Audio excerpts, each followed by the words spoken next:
We're joined by Everett Silvertips star and exceptional status defenseman Landon DuPont. Although you just played your first WHL game at forward, how did that happen? Uh, Coach just kind of pulled me into his office and asked if I wanted to try forward for a game and get some guys into our lineup. So I was open to it, and then obviously that game was super fun and had some great line mates that I played with, so it was fun. How'd you feel the fit was at wing?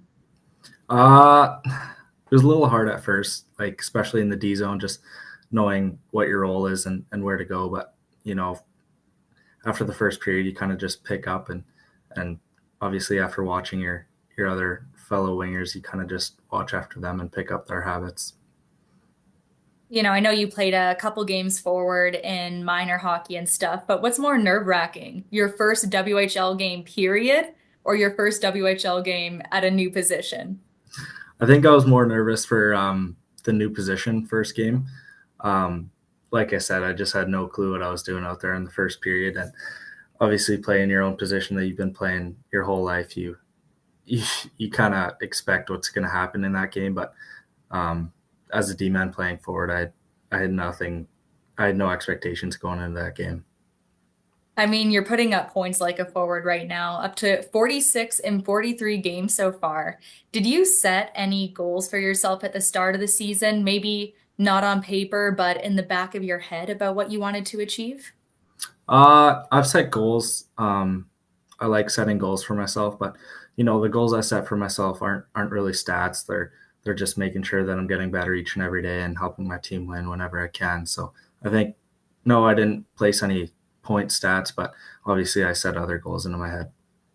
You're also on pace to become the first defenseman age 16 or younger to surpass 50 points in their rookie season. No one's done it since Hall of Famer and Kamloops legend Scott Niedermayer in 1990. Has that been on your radar at all?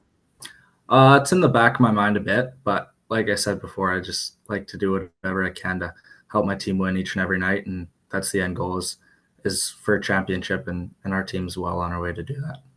Well, Everett has plenty of wins so far. It seems like you've really settled into the WHL.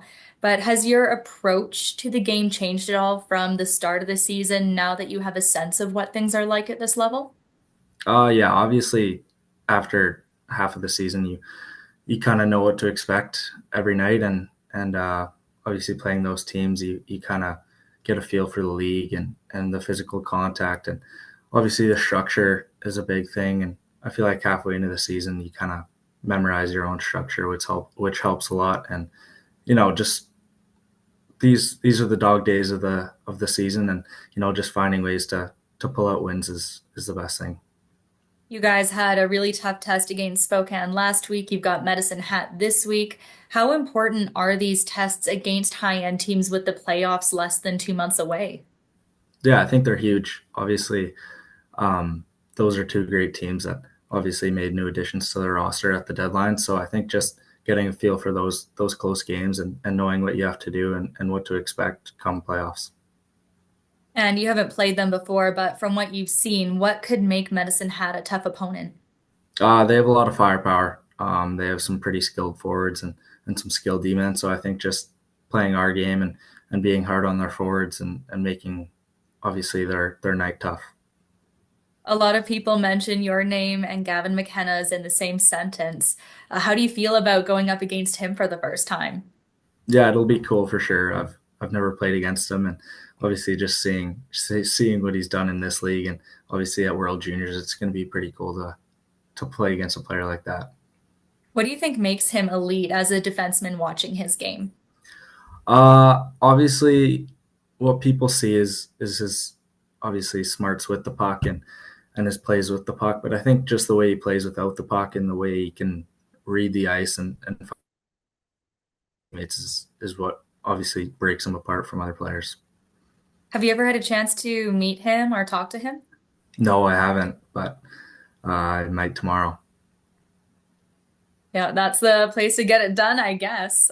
Finally, what's it going to take for the Silvertips to pull out a win? I think we just got to play our game.